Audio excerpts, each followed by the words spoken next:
반갑습니다. 에듀파이어 기술학원에서 인사드리는 소방시설관리사 신민우라고 합니다. 저희 오늘은 2020년 소방설비기사 2회차 실기시험이 있었죠. 이 2회차 실기시험에 대해서 한번 얘기를 해볼까 합니다. 사실 보시면 참 많은 수험생분들이 질문을 해주신 문제가 있어요. 딱 정해져 있어. 그게 참 이렇게 생각하면 그렇고 저렇게 생각하면 저렇고 이러니까 많은 분들이 공통적으로 물어본 질문들이 있습니다. 그 문제들에 대해서 한번 짚고 넘어가고 나머지 문제도 차근차근 한번 보시도록 할게요. 보시기 전에 저희 네이버 카페에 가시면 에듀파이어 기술학원의 전용 카페가 있습니다. 소방365라고 이 주소 보시고 소방365로 치면 나오는데 거기 보시면 제가 강의할 때 나눠드렸던 자료들 같은 거 올려져 있거든요. 그리고 필요하신 분들은 받아가시면 좋을 것 같고, 그리고 혹시나 요 강의 또는 다른 강의를 보시고 궁금한 점이 있다 그러면 우리 소방365 카페에 올려주시면 제가 성심성의껏 답변을 달아드릴 테니까 필요하신 분들은 많이 애용해 주시면 좋을 것 같습니다. 그리고 유튜브는 지금 보시고 계시겠지만 혹시나 구독, 좋아요 안 눌러주셨다면 한번 눌러주시면 큰 힘이 됩니다. 봐주시고 차례차례 문제 한번 보시도록 할게요. 자, 첫 문제, 중계기의 설치 기준에 대한 내용입니다. 딱 보시면 아시겠지만 이번 문제는 난이도는 그렇게 어렵지 않았어요. 이번 회차 난이도는 그렇게 어렵지 않았다. 왜? 요 딱 보시면 아시겠지만 가로놓기 문제들이 암기 파트에서 굉장히 많이 나왔어요. 예전에는 설치 기준을 통으로 쓰라는 문제들이 종종 나왔었거든요. 요즘 들어서 설치 기준을 통으로 쓰라는 문제들이 꼭 한두 문제씩은 나옵니다. 거의 한 회차에 하나씩 최근 들어 나오고 있습니다. 기사 시험이 그만큼 수준이 높아졌다는 내용이죠. 물론 이번 회차도 통으로 쓰라는 문제가 나오긴 했는데 굉장히 짧은 거였고, 요 중계기의 설치 기준에 대한 내용도 예전에 관연도에 통으로 쓰라는 문제가 나온 적이 있습니다. 그런데 이번에는 다행히도 괄호넣기로 나왔죠. 이런 거 보면 계산 문제도 되게 꼬아내지 않고 심플하게 간단하게 냈고, 이런 문제들도 괄호넣기로 많이 낸 걸 보니까 이번 회차는 그렇게 어렵지 않았구나, 난이도가 높지 않았구나 생각을 해주시면서 한번 보시도록 할게요. 자, 먼저 보겠습니다. 해설 보시면 수신기에서 직접 감지기 회로의 도통 시험을 행하지 아니하는 것, 요거 말이 되게 어렵다고, 되게 엄청 어렵다, 말은 되게 복잡하게 설치해 놨지만 적어 놓았지만 이거를 간단하게 보면 이 말 이꼴은 뭐다? 이게 R형 수신기에 대한 내용입니다. R형 수신기. P형은 저희가 사람이 수신기에서 도통 시험을 탈깍탈깍 한 회로씩 하죠. 그런데 R형 수신기는 뭐 중계기가 항시 그거를 판단하고 있다. 컴퓨터라는 개념으로 제가 말씀을 드렸었죠. 조그마한 컴퓨터. 이 어려운 말이 간단하게 생각하면 R형 수신기구나 라고 하면서 굉장히 강조드렸던 부분이고, 그리고 이 부분도 3번 과전류 차단기, 상용 전원 및 예비 전원, 요거 정말 많이 말씀을 드렸던 부분인데 또 읽어보겠습니다. 수신기에 따라 감시되지 아니하는 배선을 통하여 전력을 공급받는 것에 있어서는 전원 입력척의 배선에 과전류 차단기를 설치하고, 이렇게 막 해당 전원의 정전이 즉시 수신기에 표시되도록 하고, 막 이렇게 내용들이 많죠. 이 말이 뭔가 하면 중계기 보시면 이쪽에 단자가 왼쪽 편에 보통 두 개 있습니다. 요게 뭐다? 통신선입니다. 통신선. 그리고 이쪽이 보통 전원선이에요. 전원선인데 일반적으로는 이 통신선과 전원선이 수신기에서 다 출발을 해요. 수신기에서 다 출발을 합니다. 그런데 예를 들어서 아파트, 대단지 아파트 같은 거 있죠. 그러면 저 멀리까지, 수신기에서 가장 멀리 있는 아파트 동까지 이 전원선을 보내기가 어려운 겁니다. 어려운 거예요. 물론 통신선은 어쩔 수 없이 보내야 돼요. 통신선은 모두 수신기가 연결이 돼야 되기 때문에. 그런데 전원선은 너무 멀리까지 가면 전선도 많이 들고 하니까 이 전원선을 어떻게 따로 전원반을 만드는 거예요. 지하층에. 그래서 수신기에서 전원을 공급받지 않고 다른 곳에서 전원을 공급받는 거지. 그런 경우에는 어떻게? 수신기에서 감시가 안 되니까 요런 것들 할 수 있도록 해 라는 내용. 아시겠죠? 봐주시면 좋을 것 같습니다. 설치 기준은 사실 질문들이 거의 없어요. 왜? 이거는 화재 안전 기준에 명확하게 명시가 되어 있기 때문에 답안이 딱 나오면 내가 틀렸구나, 맞았구나를 본인들이 수강생 여러분들이 제일 잘 아시기 때문에 질문이 많이 없는 부분입니다. 그냥 답만 한번 확인해 주시면 좋을 것 같습니다. 다음, 논리식에 대해서 나왔습니다.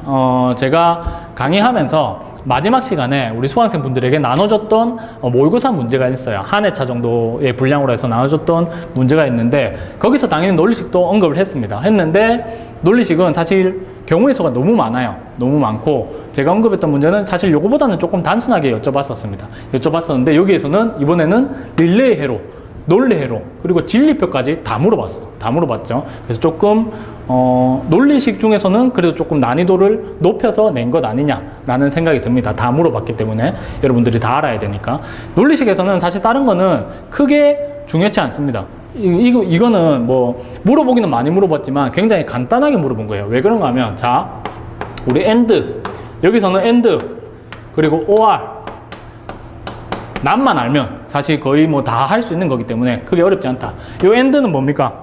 AND에서 제가 말씀드렸던 거, 이 D를 이렇게 그리면 된다 라고 말씀드렸던 거. 그리고 OR는 이렇게 생겼고, 그죠? 낫은 부정이란 뜻입니다. 아니다는 뜻인데 A, 봐 이런 식으로 부정이라는 걸 같은 말이다. 이 정도만 알고 있으시면 사실 크게 문제 없어요. 한번 보도록 하겠습니다. 그리고 중요한 거 AND는 뭡니까? AND는 곱이다. 곱.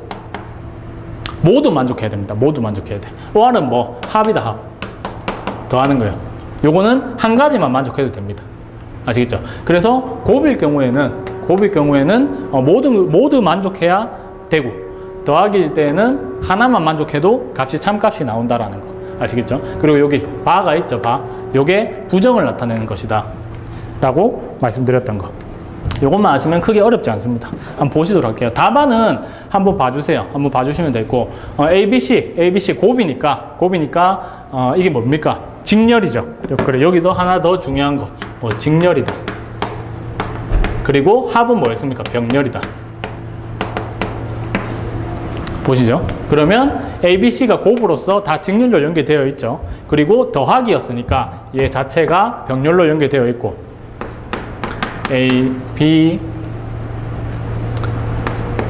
C가 곱으로 되어 있고, 요 A, B, C가 곱으로 되어 있으니까 여기 직렬로서 하나, 둘, 세 개가 연결되어 있습니다. 그리고 플러스 요 병렬로 요거 자체가 연결되어 있는 거죠. A 곱하기 B 바 곱하기 C 바. 왜?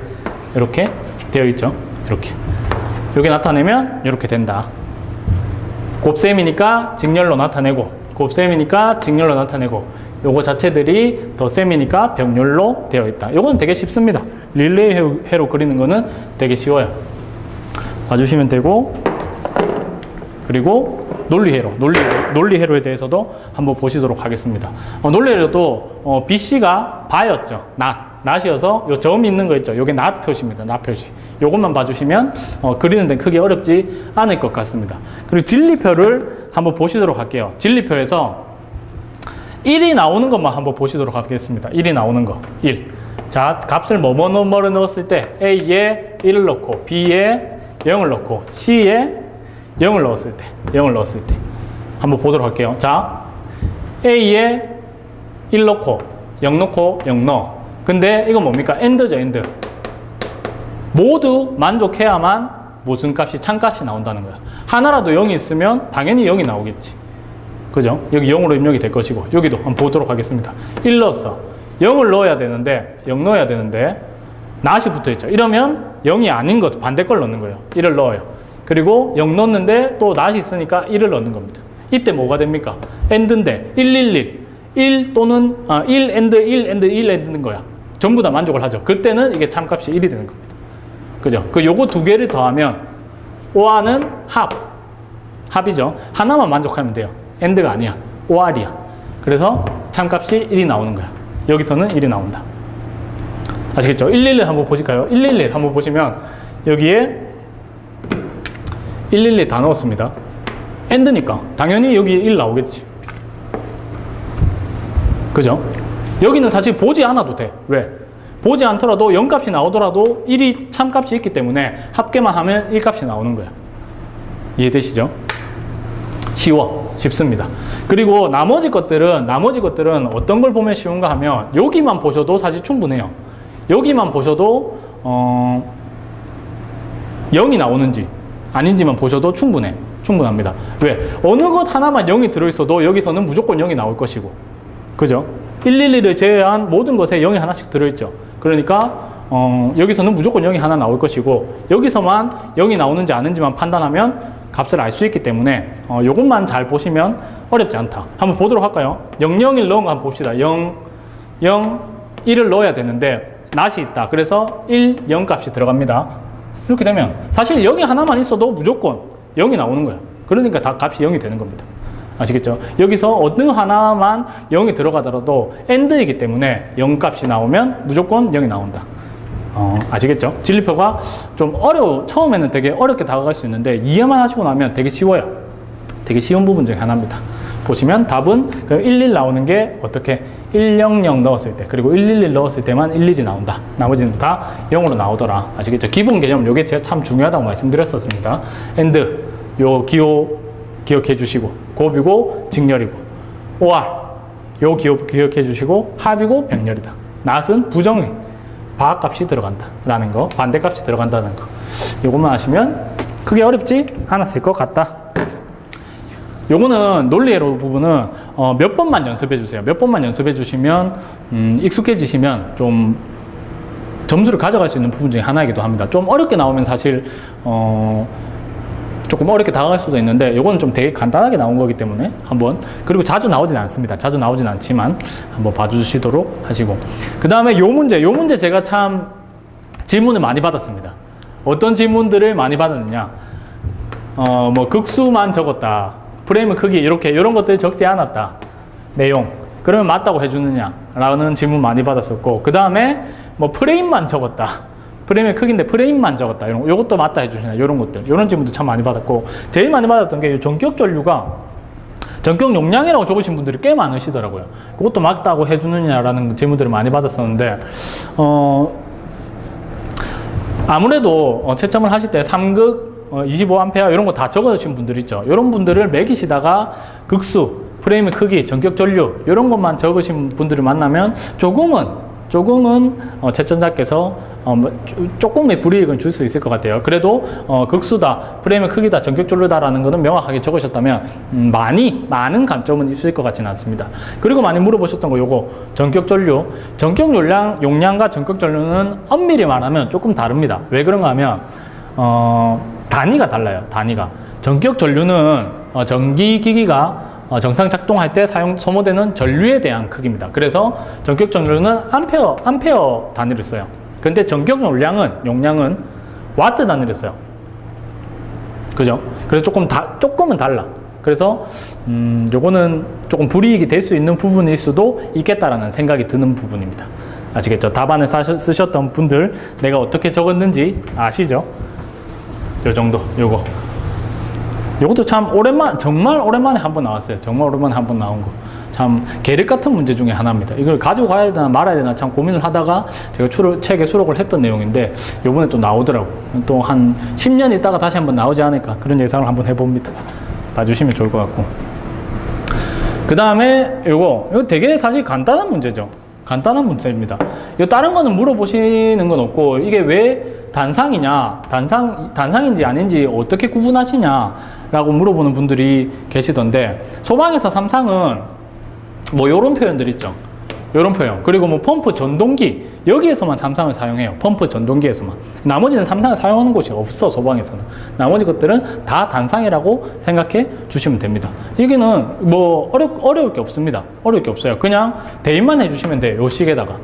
그죠? 대입만 해주시면 되기 때문에 뭐 단위 변환할 것도 없고 되게 쉬운 문제 중에 하나였다. 아시겠죠? 봐주시면 될 것 같다. 그리고 이런 것들 물어보시는데 이 식 그대로 써주시고 이렇게 해주시고 i를 구해야 되니까 여기를 뭐 x 미지수로 놓고 식을 적었다. 그러면 그렇게 적어도 괜찮냐, 이렇게 식을 정리하지 않고 이렇게 바로 적어도 괜찮냐 라고 물어보시는 분들 계시던데, 뭐 계산 과정이 나타나 있다면 크게 문제가 되진 않을 것 같습니다. 그리고 여러분들이 적어주실 때는 어떻게 적어주시면 좋다, 이렇게 적어주시고 그 밑에 답 해가지고 3.03A를 다시 한번 적어주시는 걸 추천드립니다. 그래야 깔끔하죠. 이렇게 식을 통해서 답이 나오고 나서 그 밑에 답 따라서 답은 3.03A 라고 적어주시는 거. 이런 것들이 채점자에게 매너지, 매너. 채점자가 편안하게 답안을 작성할 수 있도록, 답안을 매길 수 있도록 하는 부분들이기 때문에 이런 것들은 조금만 신경 써주시면, 습관적으로 조금만 고쳐주시면 되는 부분들이죠. 이런 것들 조금만 주의해 주시자. 그러면 좋을 것 같다. 좋을 것 같다. 인식이 좋으니까 보실 때 편안한 게 당연히 좋은 부분이죠. 되게 쉬운 계산 문제 중에 하나였습니다. 봐주시고, 그 다음에 옥내수화전의 비상전에 대한 다음 강문에 답하시오. 제가 사실 모의고사 때도 실었는데 비상전원에 대한 내용이 나올 건 같았습니다. 나올 것 같았어요. 왜 그런가 하면 전기 저장 장치에 대한 문구가 이제 바뀐다고 입법 예고가 올라가 있어서 개정된다고 라는 얘기가 있어서 참 나올 것 같다. 예상 문제 중에 하나다라고 제가 모의고사 때도 실었었는데 이렇게 쉽게 나올 줄 몰랐어. 사실 쉽게 나올 줄 몰랐습니다. 또 이것도 자주 나왔던 내용이, 이것도 통으로 쓰라고 나온 적이 2번인가 몇 번 있었던 내용이라서 이렇게 쉽게 내지는 않을 것 같고 조금 더 비상전에 대해서 디테일하게 물어보지 않을까 라고 생각해서 했었는데 좀 쉽게 나온 부분입니다. 쉽게 나온 부분이니까 예측은 했는데 조금 이렇게까지 쉽게 나올 줄 몰랐다. 쉽게 나왔으니까 여러분들 좀 많이 쓰셨을 거라고 생각합니다. 요거 비비옥 상점이라고 제가 외웠다고 말씀드렸었는데, 비비옥 상점 요 옥내수화전 요 부분만 바뀌면 돼. 설비에 따라서. 그죠? 명칭만 바뀌면 되면 나머지는 거의 다 동일하다. 요거 그래서 공부하실 때도 소방시설 관리사 공부하시는 분들도 비상전원 설치 기준을 제일 첫 파트에서 한 번만 외우고 나면 뒤에 다 동일한 내용이다 라고 하는 부분이라서 크게 어렵지 않을 것 같습니다. 이런 특정한 단어들 늘 나오는 부분들이죠. 20분 수치 굉장히 중요하다. 숫자적으로 나오는 수치들 굉장히 중요해서 무조건 외우고 가자라고 하는 부분들, 그리고 특정한 단어들 방화구에 자동, 비상정형들 이런 것들 제가 늘 가져가자고 했던 부분들이라서 크게 어렵지 않을 것 같습니다. 한번 봐주시면 될 것 같고, 그 다음에 예비전원에 대한 설명이다. 다음 각 물으면 답하시오. 여기는 사실 제일 많이 나온 애들이 나왔어요. 부동 충전 방식. 제가 예비전원 설비에 대한 거 나오면 이것만 봐라라고 얘기하는 게 있습니다. 부동 충전 방식이 있고, 그 다음에 세류 트리클 방식이 있고, 그 다음에 요거 답으로 나온 회복 충전 방식이 있어요. 요 세 가지. 요 세 가지만 보면 된다. 나머지는 안 봐도 된다라고 말씀드리는 부분들입니다. 딱 그것들 나왔죠. 딱 그것들. 부동 충전 방식에 대한 회로도 그리는 거 나왔고, 그 다음에 회복. 요 회복이라는 단어 있으면 회복 충전 방식 찾으면 된다라고 좀 간단하게 말씀드리는 부분들 중에 하나였습니다. 그 다음에 많이 나오는 게 세류 트리클 방식이라는 게 있었다라는 말씀이 있었고, 그 다음에 이것도 사실 식만 외우면 틀릴 내용이 없는 거죠. 틀릴 내용이 없는 겁니다. 보시면 다 주어져 있기 때문에 우리가 틀릴 게 없어. 그죠? 그래서 전기 파트는 사실 공식만 암기하고 나면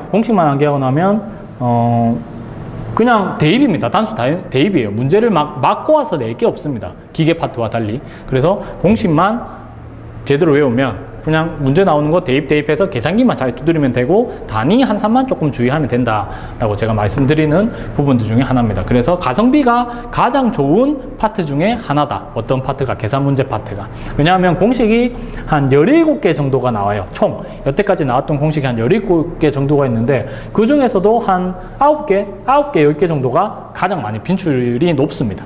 그것만 외우고 나시면 사실 다른 것들도 다 명확히 해주시면 좋지. 왜? 공식 17개만 외우면 점수가 10점 이상의 확보가 딱 되니까. 계산 문제가 좀 많이 나오는 부분이거든요. 한 10점에서 전후로 해가지고 나오는 파트니까 되게 가성비가 좋은 파트다, 계산 문제는. 그래서 꼭 가져가셔라 라고 제가 늘 말씀드리는 부분입니다. 아시겠죠? 보시고, 그 다음에 요게 이번에 새로 나온 문제입니다. 처음 출제됐어요. 어떤 거? 통로 유도 등의 설치제 장소에 대해서 2가지를 쓰시오. 통으로 쓰라는 문제가 처음 나왔어요. 제가 통으로 쓰라는 문제를 다 모아가지고 또 올려놓은 자료가 있습니다. 이때까지 기출되었던 통으로 쓰라는 문제를 다 추려서 여러분들이 좀 자주 보면서 외웠으면 좋겠다라고 해서 올려놓은 자료가 있는데, 이번에 새로 한 가지를 추가를 해야 되겠죠. 요거 보시면 아까도 말씀드렸지만 설치 기준에 대해서 통으로 쓰라는 문제들이 최근 들어서 한 19년도부터 시작해가지고 한 해 차에 한 문제씩 꼭 등장을 하고 있습니다. 아까 말씀드렸다시피 기사 시험도 이제 조금 난이도가 올라가고 있다 라는 부분일 것 같아요. 그래서 우리가 준비할 때 앞으로 통으로 쓰라는 문제도 꼭 대비를 해야 될 것 같습니다. 아시겠죠? 보시면 뭐 구부러지지 아니한 복도 또는 통로로서 길이가 30m 미만인 복도 또는 통로. 뭐 너무 짧으면 굳이 통로 유도등 설치 안 해도 돼. 이런 내용이고. 이것도 마찬가지 내용입니다. 그렇게 위험도가 높지 않은 작은 실의 경우에는 하지 않아도 돼. 아시겠죠? 그 다음에 요 객석 유도등. 요거는 뭐 객석 유도등 많이 봤죠? 몇 미터마다? 4미터마다. 그래서 뭐 우리 객사라고 공부할 때, 강의할 때 많이 외우라고 했던 부분인데 간단합니다. 그냥 4m 나눠줘가지고 빼기 1 하면 돼요. 근데 여기 빼기 1 하는 부분을 이해를 못 하시는 분들이 계세요. 왜 1을 빼는지 이해를 못 하시는 분들이 계신데 그냥 쉽게 한번 해볼게요. 자, 객석 통로의 길이가 16m입니다. 16m. 이게 사실 실제로는 이렇게 설치하지 않지만 여러분들 이해를 통해서 이해를 돕기 위해서 한번 하는 거라고 봅시다. 자, 4m 지났어요. 마다 하나를 설치를 했어. 하나 설치했다고 봅시다. 그리고 4m마다 하나 설치했어요. 그러면 4, 그리고 4m 하나 설치하고 다시 4m가 됐어. 그죠? 그럼 얼마? 4, 16m잖아요. 그럼 몇 개입니까? 16을 4로 나누면 4인데 우리는 3개가 설치되어 있어. 그래서 빼기 1을 해줘야 3개가 나옵니다. 그죠? 이렇게 그림을 보시면 쉽게 이해가 되시죠? 요 하나를 왜 빼느냐라고 물어보시는 분들이 많이 계셔서 제가 한번 그냥 뭐 실무와는 조금 다르긴 하지만 이렇게 그림을 통해서 한번 보시면 쉽게 이해가 되실 것 같습니다. 아시겠죠? 너무 쉬운 계산 문제 중에 하나였습니다. 계산 문제가 아니지. 요건 사실 유도등 파트에서 나오는 문제인데 계산 문제라고도 할 수 없는 객사만 알고 있으면 4m마다 설치만 알고 있으면 풀 수 있는 너무 쉬운 문제 중에 하나였다고 생각이 듭니다. 그 다음에 보시는 거.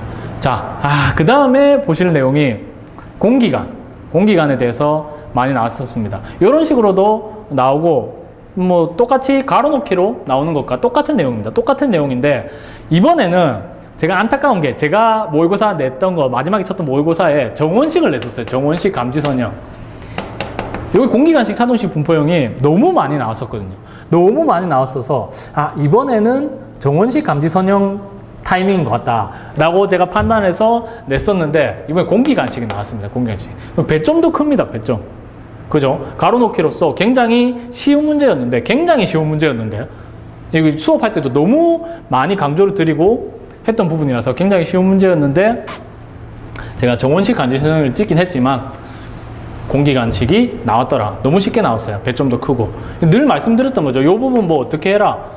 실이 있으면 검출부 도시기호도 물어볼 수 있다. 그러니까 검출부 자체를 이렇게 외워라라고 제가 말씀을 드리면서 이렇게 요 그림을 그려놓고 요 그림을 그리고 외워라. 어떻게?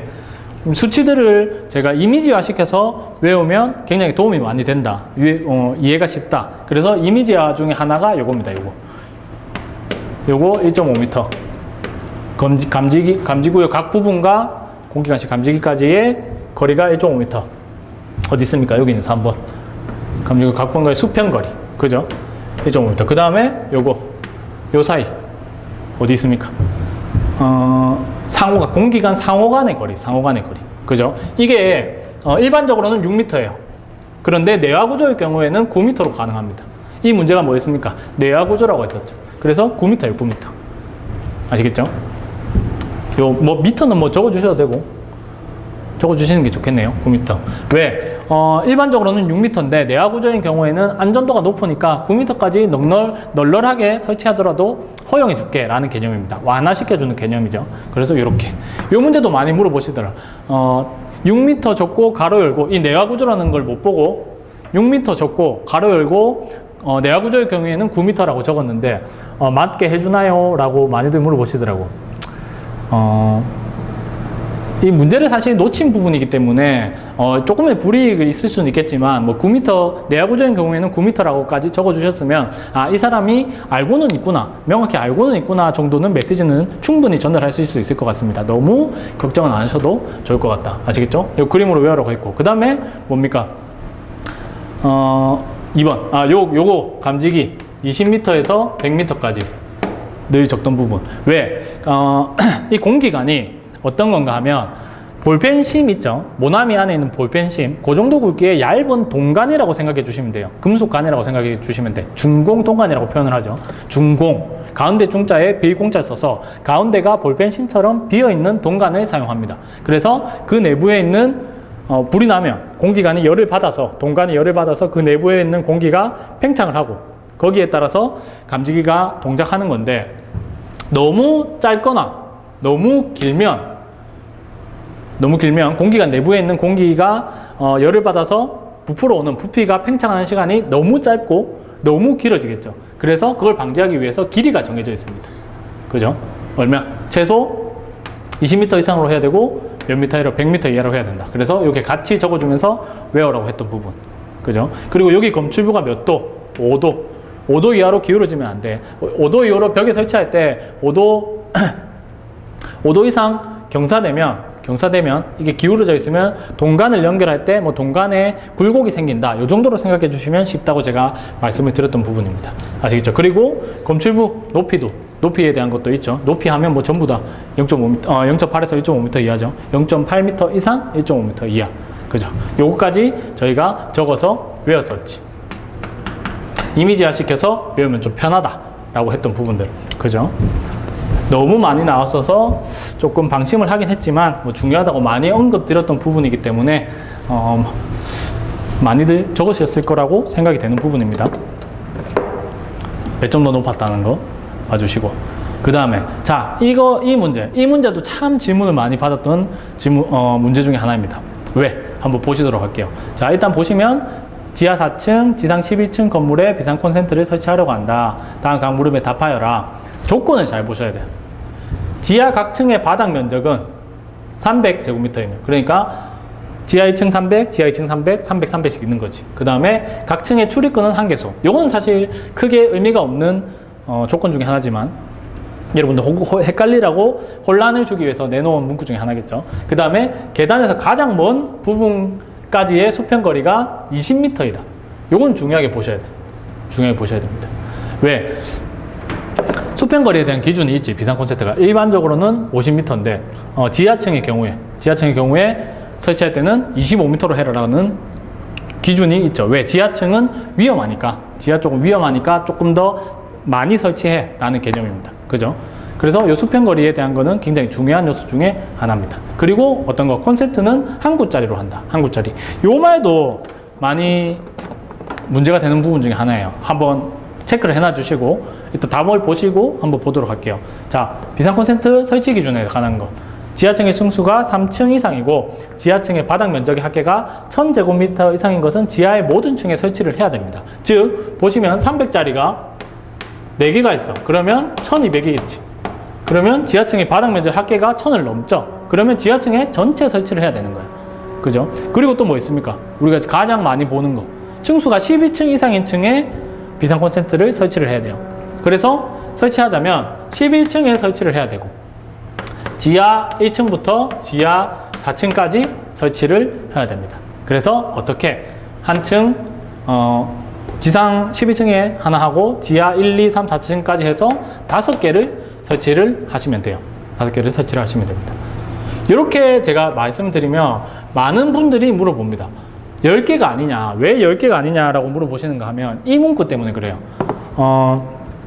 전원회로는 각 층에 2개 이상 설치할 것. 다만 하나만 설치해야 되는 경우에는 하나만 설치할 수 있다 라는 문구가 있어. 그래서 뭐 2개, 각 층에 2개가 아니냐, 그래서 5개 층 곱하기 2개 층 해서 10개 아니냐고 물어보는 분들이 굉장히 많아요. 굉장히 많습니다. 요거를 제가 수업 시간에도 많이 말씀드렸던 부분 중에 하나인데 짚고 넘어가야 될 부분 요거 한번 봅시다. 콘센트는 항구로 한다. 항구. 왜 그런가 하면 예전에는 비상 콘센트가 이렇게 생겼어요. 보십니까? 도시기어도 지금 이렇게 사용을 하고 있어요. 왜 그런가 하면 여기에는 220V짜리, 다시 적어볼게요. 220V짜리 대지코, 우리 일반적으로 사용하는 대지코 있죠? 대지코 220V짜리를 쓰고 하나가 있고 그 옆에 3상짜리가 있어. 380V짜리. 구식 건축물, 오래된 건축물에 가보면 비상 콘센트 설치된 거 보시면 이렇게 설치되어 있어요. 요새는 어떻게 설치되어 있느냐? 얘가 없어졌어. 얘가 없어졌습니다. 요것만 있어요. 요것만. 이 말이 뭐다? 비상 콘센트 항구를 한다는 말이 요 항구짜리 설치대라는 말인 거지.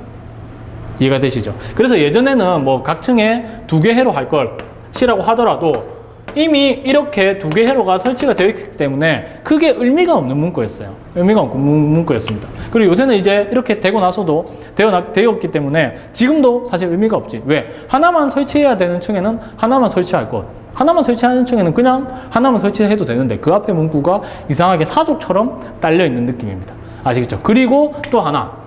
왜 한 개 층이 하나냐? 요거 수평거리 20m. 요 기준에 따라서 출제자의 의도가 어떤 것이다 라는 것을 파악을 해야 된다는 거죠. 실무적으로 보시면 수평거리가 늘어나서 각 층에 2개를 설치하지 않는 이상 대부분 하나가 설치가 되어 있습니다. 수평거리가 넓어서 면적이 넓어서 수평거리가 포함되지 않으면 당연히 2개를 각각 요런 해로 요새는 요런 항구짜리 콘센트를 각각 설치를 해야겠지만 그렇지 않은 경우에는 수평거리가 좁다면 요거 하나만 설치한다고.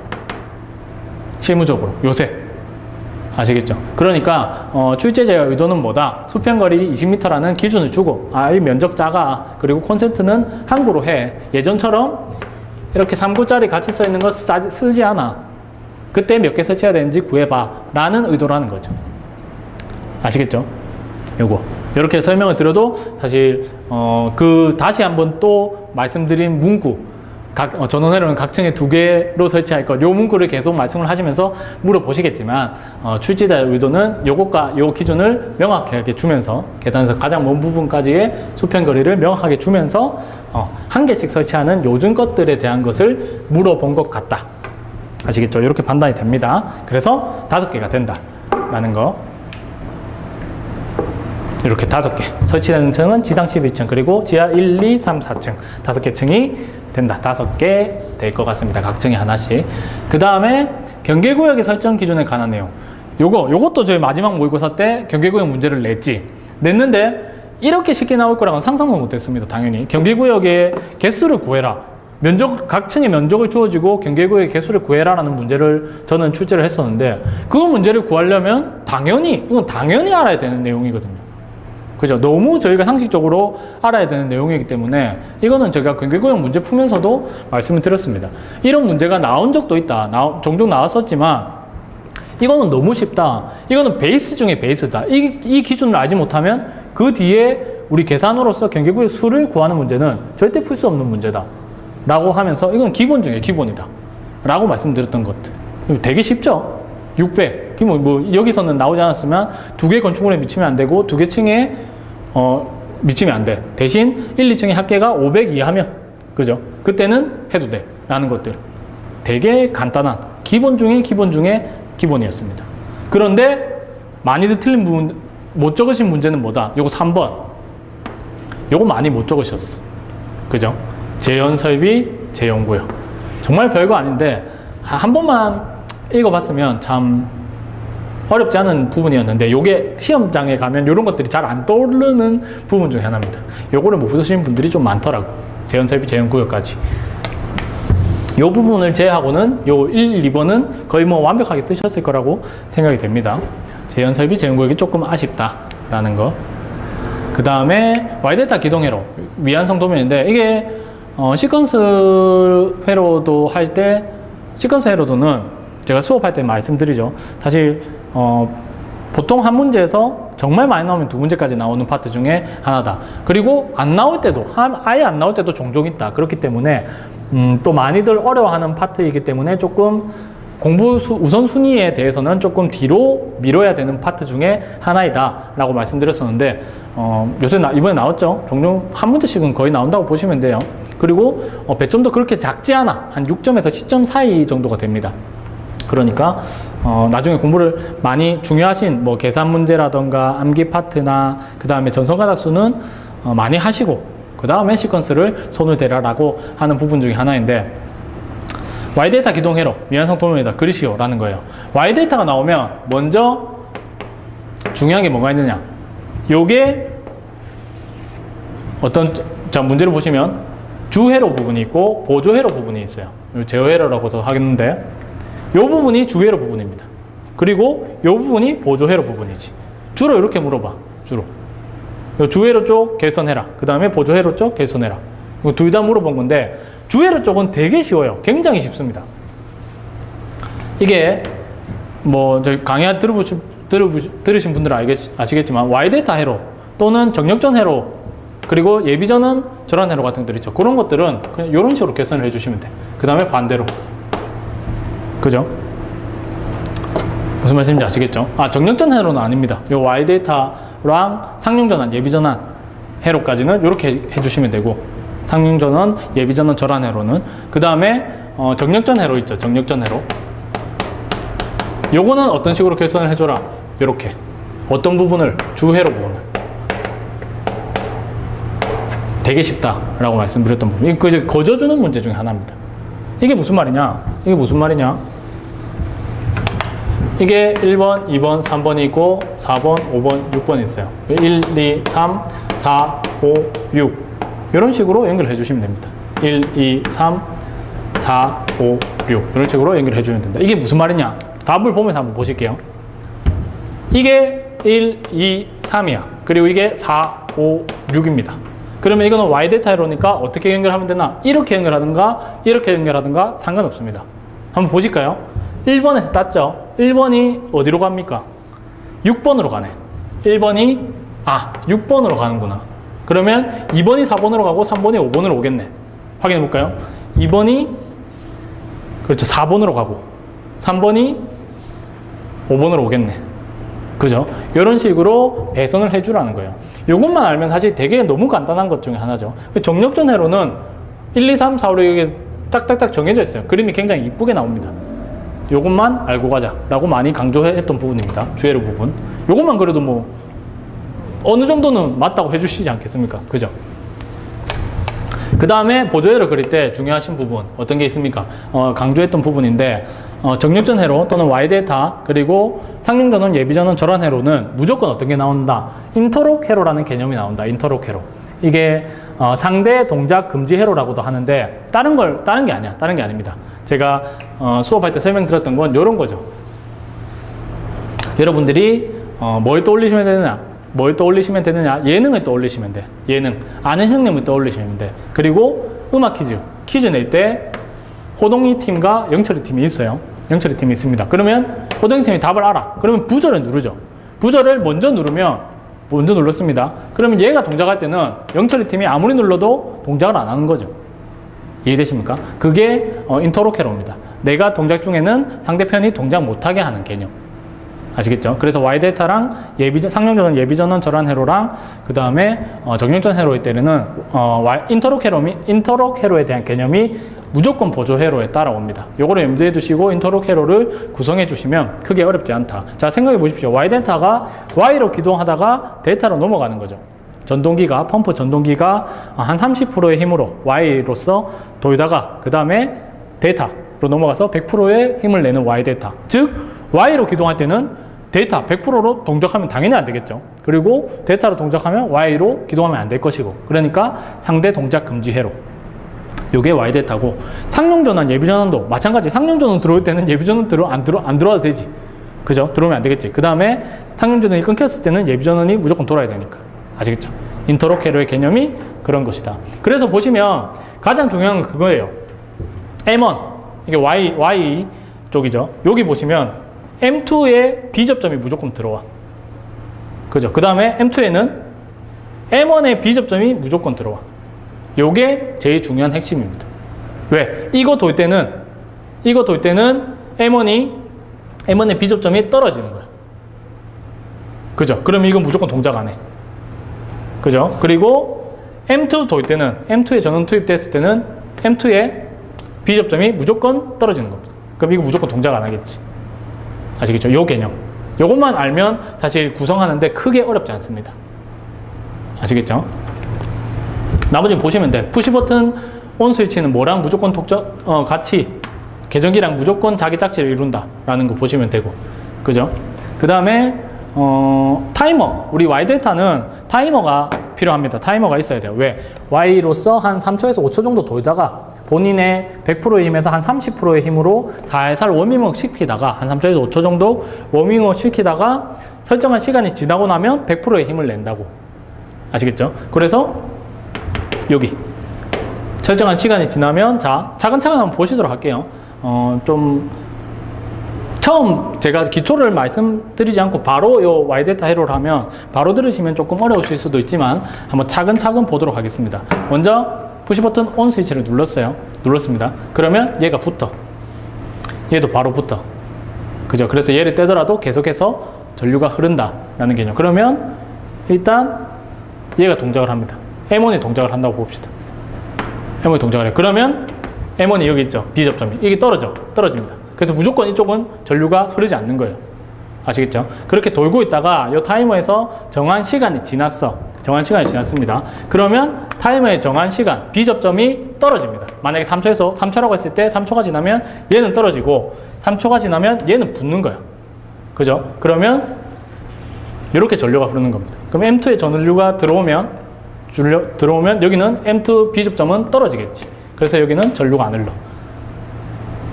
이해가 되십니까? 그러니까 여기는 당연히 Y고 이게 Y고 왜? 처음에 동작했을 때 살살 돌다가 시간이 지나서 정해진 시간이 지나면 데이터로 딱 넘어가는 거예요.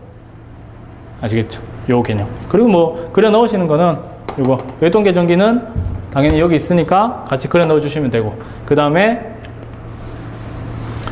푸시 버튼 모든 신호를 끊어주는 전류를 끊어주는 푸시 버튼 그려주시면 되고 요거에 대해서 조금 또 많이 물어보시던데 여기에 그리신 분들이 많다고 하시더라고. 표시등. 만약에 문제를 보시면 아시겠지만 NPCB가 투입됐을 때 전원이 투입됐을 때 항상 전원 투입 표시등으로서 표시등이 점등되도록 해라 라고 되어 있는 부분이죠. 그래서 요 뒤에 있으면 요 푸시 버튼을 누르면 이게 아예 끊기기 때문에 전원 감시의 표시등은 전류가 투입되고 있다는 전원이 투입되고 있다는 표시등의 역할을 못하게 되겠죠. 요거를 눌렀을 때. 그래서 요 앞에 그려주시는 게 맞다. 아시겠죠? 다시 한번 말씀드립니다. 요 주회로 부분 그리라는 거 Y 데이터에서 어떤 거 이렇게 해주셔도 되고 이렇게 해주셔도 상관은 없습니다. 반대로 어떤 걸 해주셔도 상관없고 그 다음에 정력전 회로에서는 어떻게 한다?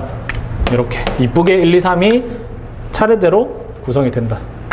1, 2, 3, 1, 2, 3 요것만 주의해 주시면 주회로 쪽은 무조건 해결이 된다. 그 다음에 정력전, 상륜전원, 예비전원, 그 다음에 Y데이터까지는 인터록 회로를 구성하면 된다. 아시겠죠?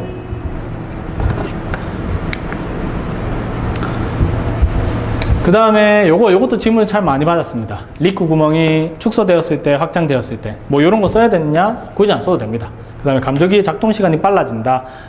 감지기의 작동 시간이 늦어진다. 이런 건데, 뭐 다른 뉘앙스로 적었는데 맞느냐라는 걸 많이 물어보셨어. 뭐 예를 들어서 감지기가 민감해진다. 감지기가 둔해진다. 이런 것들도 사실, 의미 전달은 충분하기 때문에 크게 무리는 없어 보입니다. 아시겠죠? 다른 것들이라도 뭐 감지기가 오동작을 자주 한다, 빈번하게 발생한다, 뭐 이런 식으로도 적은 분들도 계시다고 하시더라고요. 크게 맞게만 적으신다면, 반대로만 적지 않으신다면 크게 문제는 없을 것 같다는 부분 아시겠죠? 리크 구멍이 뭡니까? 저희 차동식 할 때 많이 설명드렸던 부분인데 여기 접점이 있고 접점이 있습니다. 이렇게 접점이 있고 다이어프램이 이렇게 있으면 열을 받아서 다이어프램이 부풀죠. 그때 여기 리크 구멍이 옆에 조그만하게 있는데 이게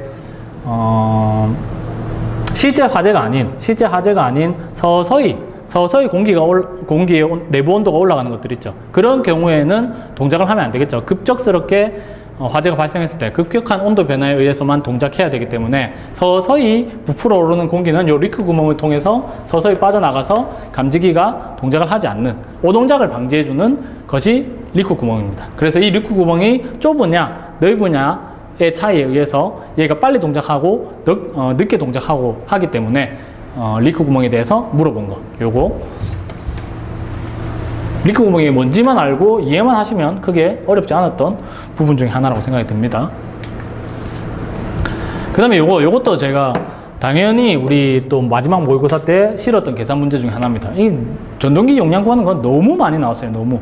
요거보다 저는 한 번 더 꼬아서 한 번 더 그 다음 단계까지 문제를 출제했었는데 이번에는 너무 쉽게 나왔죠. 너무 쉽게. 그죠? 여기서는 단위 변환만 해주시면 돼요. 어떤 거? 요거 2400 APM. 요거를 뭐 이 단위가 뭔지 몰라서 틀리신 분들도 종종 계시더라고요. APM 요거 제가 설명을 드렸었죠. 이게 리터 퍼 민입니다.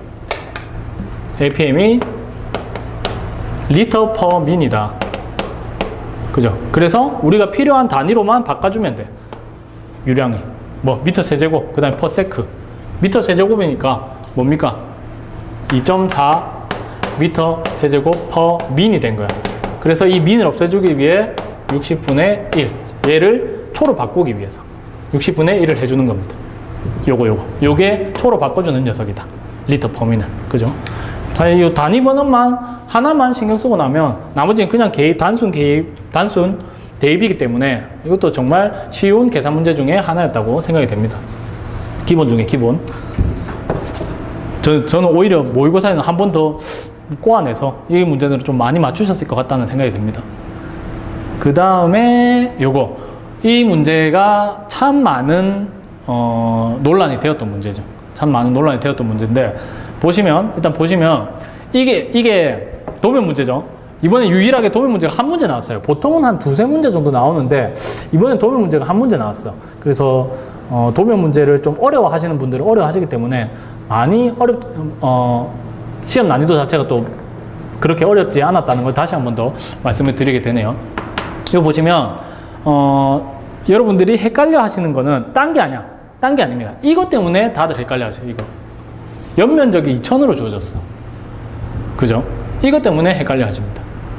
이 문제를 제가 모의고사 이거 거짓말이 아니라 여러분들 그 소방 365 카페 가셔가지고 제가 올려놓은 게시글을 보시면 아시겠지만 모의고사 문제를 냈을 때 전성관학습 문제 이 문제를 그대로 냈어요. 그대로.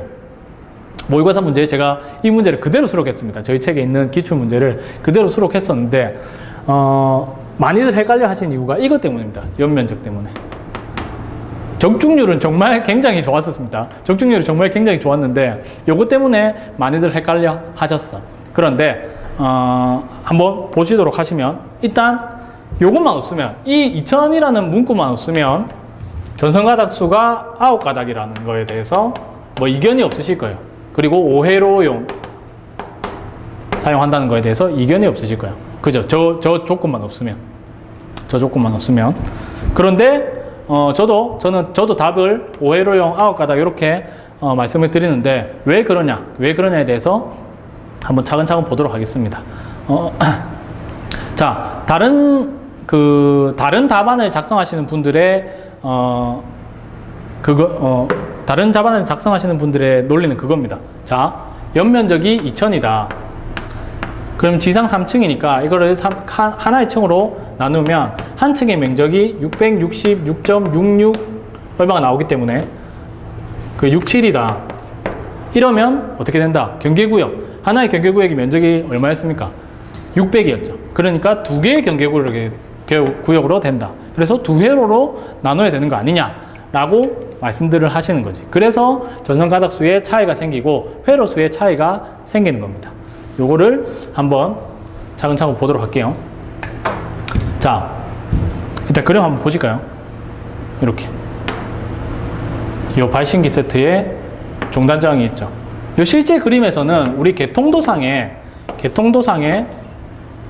발신기가 그려져 있고 요 1층께 그려져 있었답니다. 그 다음에 수신기가 이렇게 그려져 있었대. 그죠? 그리고 평면도상에는 요 종단저항이 없었고 여기 개통도상에 종단저항이 하나가 그려져 있었답니다. 나머지를 그리라는 문제였었지. 이해되시죠? 한번 차례대로 보도록 하겠습니다. 제가 왜 9회로라고 생각을 하는지 말씀을 드리자면 일단 자, 개통도 작성 시 각 층 수동 발신기는 한 개씩 설치하는 것으로 한다. 요거 굉장히 중요한 것 중에 하나입니다. 그래서 개통도 1층에 어차피 한 개가 또 그려져 있었고 종단저항도 하나가 표시가 되어 있었죠. 그것도 되게 중요한 내용 중에 하나예요. 그리고 뭐 계단실에 감지기 설치는 제외한다. 나머지는 뭐 일반적인 보통 문구라고 봐주시면 되고 그 다음에 또 다른 거 후광 전선상에 후광 정성간의 굵기표가 10가닥까지만 주어졌어. 10가닥까지만. 하나의 한 층의 경계구역을 2개로 계산하셔가지고 여러 개가 나오면, 그러면 전선가닥 수가 자, 한 층에 2개 경계구역이다. 그죠? 그러면 3개 층이니까 일단 수평적 경계구역만 하더라도 6회로가 돼요. 그죠? 그래서 회로선이 많이 늘어나서 전선가닥 수가 10가닥을 넘어가게 됩니다. 10가닥이 넘어가게 되는데 조건상에 주어지지 않았어. 이것도 이상하죠. 그죠? 다시 한번 차근차근 보도록 하겠습니다. 중요한 점은 요거예요. 수동 발신기는 1개씩 설치하는 것으로 되어 있습니다. 되어 있죠. 요 문구를 봤을 때 개통도상에도 하나가 그려져 있었고 1층에 종단조항도 하나가 그려져 있었어. 그죠? 이때 제가 왜 이렇게 말씀을 드리는가 하면, 실무적으로 봤을 때 하나의 발신기 세트 내에 여러 개의 경계구역이 들어가는 것은 수평적 경계구역과 수직적 경계구역을 합했을 때밖에 없습니다. 즉 뭐냐, 강의할 때도 말씀을 드렸지만 보통 최상층에 실무에서 최상층의 발신기 세트에 가면 여러 개의 종단장이 걸려있는 걸 볼 수 있다. 최대 3개 정도까지 주로 많이 걸려있다. 왜? 하나는 최상층의 경계구역, 수평적 경계구역과 그 다음에 제일 위에 있는 엘리베이터 경계구역이나 계단, 회로에 대한 것.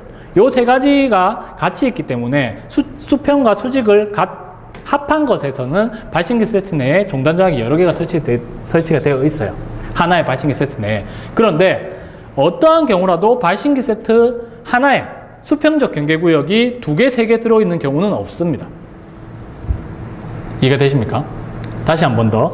발신기 세트 하나에 수평적 경계구역과 수직적 경계구역은 더할 수 있다. 그래서 보통 최상층에 가시면 최상층에 수평적 경계구역, 그 다음에 계단 경계구역, 엘리베이터 경계구역, 이렇게 총 3개까지 있고, 더 있을 수도 있겠지만 이런 경우들이 많습니다. 많아요. 그런데 어떠한 경우라도 하나의 발신기 세트 내에 수평적 경계구역을 2개 넘는 경우는 없어. 이해가 되시죠? 사실 기준 하나만, 사실 하나만 하더라도 이 문제는 9가닥, 5회로용이 맞고 9가닥이 맞습니다. 한 층에 하나의 경계구역만 있는 거지. 수평적 경계구역만. 아시겠죠? 요거는 여러분들이 사실 헷갈리라고 내놓은 거예요. 그래서 여러분들 물어보시는 분들이 그거지. 66.67이 나오면 수평적 경계구역을 빼고, 그러면 계단의 면적이 66.67이 넘어야지 경계구역을 하나로 할 수 있는 거 아니냐. 그런데 실무적으로 66.67이 가능하냐, 계단이 그렇게 넓은 경우가 있냐, 그런 건 없지 않느냐 라고 물어보십니다. 사실 66.67이 되는 경우가 없죠. 계단이 아무리 넓어봐야. 없지만 제가 저희 카페도 답변에 드러났지만 이런 거예요. 평면도상에 어떠한 길이 기준도 주어지지 않았기 때문에 단순히 평면도 그림을 보고 계단의 면적을 우리가 속단해서는 절대 안 된다 라는 거죠. 이해가 되시죠? 그런 이유들로 해가지고 다시 한 번 더 개통도상에 발신기 세트를 하나만 그려져 있고, 그 다음에 종단저항이 하나만 그려져 있었다. 이 말인 즉슨 어떤 경계구역이 하나라는 것을 알려준 거예요. 출제자가. 요거를 비록 줬지만, 연매적 이천한 걸 줬지만, 여러분들이 헷갈리라고 줬지만 알려준 거다. 그리고 수동 발신기 세트 하나씩 설치하는 것도 그렇고, 그 다음에 구간 정성간의 굵기표가 10가닥까지 밖에 주어지지 않은 것도 그렇고, 여러 가지를 종합해 봤을 때 9가닥, 5회로용이 정답인 것 같다. 아시겠죠? 그렇게 생각해 주시면 될 것 같습니다. 그 다음에 개통도 답 한번 보시고, 답 한번 봐주시고, 그 다음에 개통도 그리는 거에 대해서 많이들 여쭤보시는데, 요게 요렇게 그려주시면 좋을 것 같아요. 제가 저희 책에도 사실은 기존에 이렇게 두 가지 방향으로 나가는 것을 수록을 해놨어요. 왜? 여기서 보시면 발신기 세트를 기준으로 이쪽에 루프 방식이 구성되어 있고, 이쪽에 또 통배전 방식이 있기 때문에, 그죠? 이렇게 해서 좌우로 나눴었는데, 앞으로 그 다음에 우리 책 수정할 때는 이렇게 수정이 될 겁니다. 왜 그런가 하면 여기 개통도상에서 개통도상에서는 그 루프 방식이 두 가닥이고 루프 방식에 대해서 표현할 길이 사실 잘 없어요. 루프 방식이면 다 두 가닥이죠. 그런데 개통도상에서 봐서는 그걸 알 수가 없어. 그래서 두 가닥으로 그려놓으면 이게 왜 두 가닥이냐 라고 물어보시는 분도 많고, 개통도상에서는 그게 의미가 명확히 파악되지도 않더라고요. 그죠? 그리고 이 문제가 나온 김에 또 뭐 여러분들이 많이 물어보시고 논란이 많이 된 김에 제가 또 많이 설계사무소에 여쭤봤어요.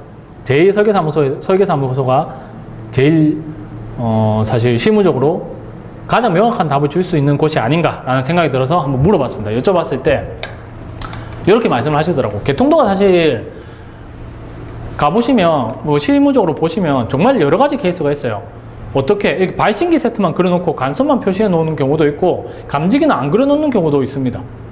그래서 문제 보시면 저희 여러 가지 책 문제 보시면 개통도가 발신기 세트만 그려져 있는 게 있고 그 다음에 감지기도 같이 그려져 있는 게 있죠. 여러 가지가 있습니다. 그런데 설계사무소에 여러 군데 문의를 해보니까 이렇게 한 군데로 날린다고 하더라고요. 한 군데로 던진다고 표현을 하더라고요. 한 군데로 던지는 게 가장 명확하다. 루프 방식에 대한 그런 것도 없고 그런 왔다 갔다 헷갈리는 기준도 없기 때문에 이렇게 한 군데로 날리는 게 가장 명확하지 않느냐라고 얘기를 하시더라고요. 다시 한번 말씀드린다면 개통도라 함은 건물의 측면에서 건물을 잘라가지고 측면에서 본 모습이에요. 즉 개통도에서는 뭐 정확한 설비의 위치 이런 것들을 표시하는 게 아니라 이 건축물에 어떠한 설비들이 있고 각 층에 한 몇 개 정도의 설비가 설치되어 있다. 몇 개라고 말씀드리는 거는 뭐 발신기 세트 2구역 정도 설치가 되어 있구나. 이런 거를 그냥 나타내주는 거예요. 전체적으로 한 도면 내에서. 이 건축물에는 이러한 설비가 설치되어 있구나. 그리고 경계구역은 몇 개구나. 뭐 스프링클러 구역은 몇 구역 정도구나. 라는 거를 개략적으로 보여주는 게 개통도지, 정확한 위치, 정확한 감지기 개수, 이런 것들은 평면도상에서 나타내주는 겁니다. 그래서 이렇게 한 방향으로, 한 곳으로 던지는 게 좋을 것 같다. 명확할 것 같다. 라고 말씀드리는, 다 사실 뭐 틀린 건 아니기 때문에 이렇게 해주는 게 제일 깔끔하지 않을까, 또 논란의 여지가 없지 않을까 해서 앞으로는 이렇게 수록이 될 예정이니까 한번 참고를 해주시면 좋을 것 같습니다. 그 다음에 16번 요거는 어떤 겁니까? 우리 결선도 연결하는 거죠. 보시면 주의할 점은 뭐다? 종단저항이 주어져 있다. 그러니까 다른 데 결선하지 말고, 그죠? 요 응답, 순서대로 적어놨죠. 응답, 지구, 전화, 공통. 그죠? 그리고 종단저항이 여기 걸려 있으니까 어떻게 지구와 지구 공통이 출발해가지고 감지기를 통하고 나서 마지막에 발신기를 돌아와야 됩니다. 어떤 분들은 어떻게 했다? 발신기를 통하고 나서 감지기로 왔다는 분들이 계시더라고. 그렇게 하면 안 되지. 왜? 종단저항이 명확하게 마지막에 있으니까. 종단저항이 뭡니까? 말단이죠, 말단. 종단. 우리 종점할 때 종자에 끝단자 써가지고 마지막에 설치되는 저항이란 거지. 즉 이게 마지막이 돼야 되기 때문에 발신기로 갔다가 감지기로 가는 거는 틀렸다. 그거 말고는 뭐 크게 주의하실 건 없어요. 아시겠죠? 보시면 뭐 차례차례 이어주시면 돼. 다른 건 별 다를 게 없어. 그죠? 그리고 많이 물어보시는 거, 요거 경정 표시된 공통선이었죠. 요거를 결선하는 방법에 대해서 많이 물어보시더라고. 뭐 요렇게 결선했다. 틀린 거 아니냐? 당연히 맞고요. 뭐 이런 식으로 결선했다라는 것들 맞느냐 물어보시는 분들이 계시더라고요. 당연히 맞습니다. 경정 표시등 공통선은 공통적으로 사용하는 거기 때문에 나눠서 썼다는 것만 잘 표현을 해주시면, 대신 이런 식으로 하실 때는 이렇게 점 찍어주시는 거 잊지 마시고, 이런 식만 하셨으면 뭐 크게 문제는 없을 것 같습니다. 나눠 썼다고 하시면. 그리고 어떤 분은 이렇게 하더라고. 경정 표시등 공통선을 똑같이 갔는데 두 가닥이 출발해서 이렇게 갔대. 출발 자체를. 이런 거는 사실 제가 좀 애매해요. 실무적으로는 뭐 경정 표시등 공통선이 저 단자대에서 두 가닥 가는 거는 당연한 거거든요. 당연한 거긴 한데, 이 문제가 결선도 문제이다 보니까 이렇게 두 가닥이 가는 거에 대해서는 조금 좀 손해가 있을 수도 있을 것 같습니다. 아시겠죠? 이렇게. 왜? 최소라는 규정이 없지 않았느냐라고 말씀을 하시던데, 사실 제가 누누이 말씀드리지만 뭐 감지기 산출 문제나 전선가닥수 산출 문제의 기본 개념은 최소, 경제성을 위해서 최소에 대한 개념을 깔고 최소 전선가닥수를 구하라고 말씀드렸었죠. 여기 결선도도 결선도에 보시면 가장 간결하게 깔끔하게 표현되는 게 결선도이기 때문에 요거는 조금 불이익이 있을 것 불이익이 있을 수 있을 것 같습니다. 아시겠죠? 요거 말고는 뭐 다른 어떤 방법으로 나눠 쓰는 것만 표현해 주시면 크게 문제 없을 것 같다는 거 다시 한번 말씀드리고, 그 다음에 자동화재 속보 설비 절연장. 절연장 요거는 저희가 뭐 정리를 많이 했었기 때문에 좀 저희 수강생분들은 좀 많이 맞추지 않았을까라는 생각이 드는데, 자, 뭐 짝지가 있었지. 자동화재 탐지 설비에서는 일단 절연장이 나오면 무조건 단위는 뭐 메가옴이라고 말씀드렸었고, 그 다음에 자동화재 탐지 설비 나오면 무조건 0.1, 하나의 경계구역 0.1 메가옴 기본이었었죠. 그 다음에 누전 경보기는 누전 경보기 쪽 나오면 무조건 5 메가옴. 그 다음에 비상 콘센트 설비 나오면 무조건 20 메가옴. 무조건. 요거 나오면 절연장에 대해서 다시 여기는 자탐 적어 드릴게요.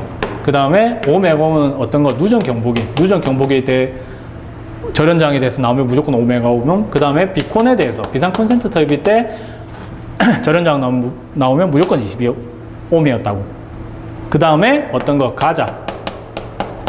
가스 누설 경보기와 자동화재 속보 설비의 경우에는 두 가지로 나눈다. 두 가지. 어떤 거? 하나는 여기 성교라고 하는데, 요거는 절연된 선로관입니다. 그 다음에 교류 입력층과 외함간, 그리고 여기는 충전부와 외함간. 이때는 5, 성교. 이때는 20. 보실까요? 자, 절연된 충전부와 외함간은 어떤 거? 5. 자동화재 속보 설비니까 자동화재 속보 설비. 절연된 충전부와 외함간은 5. 그죠?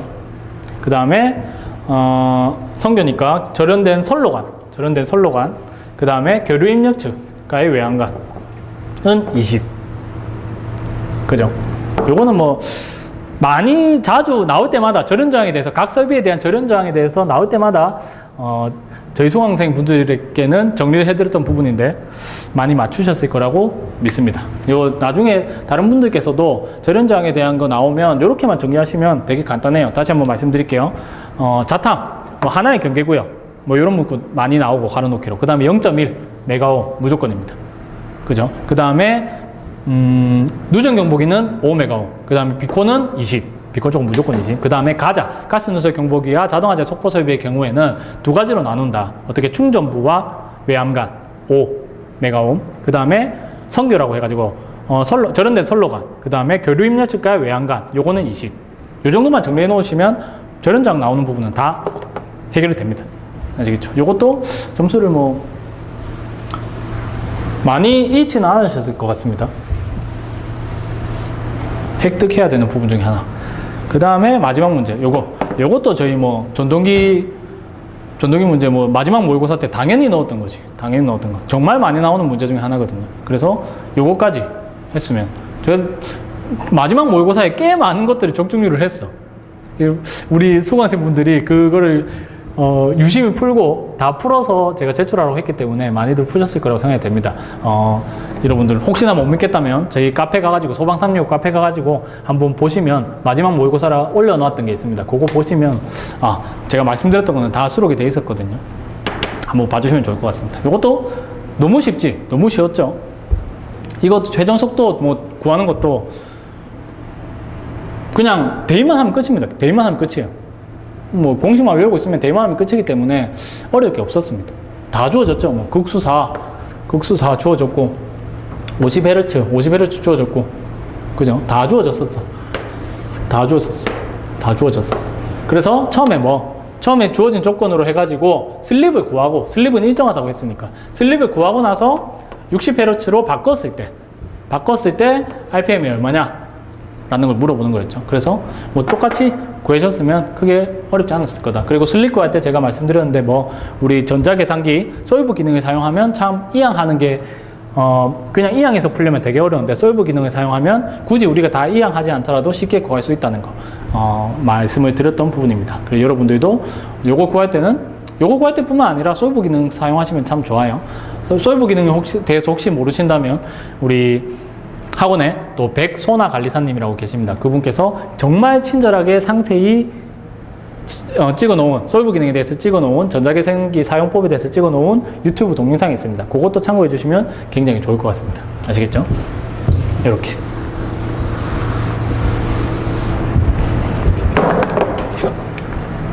이렇게 해서 18문제가 끝이 났습니다. 다시 한번 말씀드리지만 이번 회차는 그렇게 난이도가 어려웠던 부분은 아니라고 생각이 됩니다. 그래서 여러분들 보신 분들은 저희 뭐 논란이 되었던 문제들 있죠. 논란이 되었던 면문 문제 말고는 사실 많이들 다들 접근을 하시고 점수를 획득을 했을 거라고 생각이 들고, 그리고 논란이 되었던 문제들도 제가 강의 때 콕콕 집어서 중요하다고 말씀드렸던 걸 기억하시면 다들 좋은 성적 거뒀을 거라고 생각이 듭니다. 이렇게 해서 18회 해설 강의를 마치도록 하고, 여러분들께서 혹시나 이 해설을 보시고 궁금한 사항, 그리고 나는 다르게 생각하는데 라는 것들 있죠. 그런 것들 저한테 아까 말씀드렸던 소방상용호 카페에 오셔서 질문을 주시거나 질의를 주시면 제가 언제든지 성실성의껏 답변을 드릴 테니까 다시 한 번 더 활용해 주셨으면 좋을 것 같습니다. 마지막으로 인사드리겠습니다. 저는 에듀파이어 기술학원에서 인사드리는 소방시설관리사 신민우였고요. 여러분들이 이 강의가 도움이 되셨으면 답답했던 마음에, 시험 치고 나서 답답했던 마음에 많은 도움이 됐으면 하는 바람에서 찍었으니까 한번 좋게 봐주셨으면 좋을 것 같습니다. 이상 인사드리겠습니다. 감사합니다.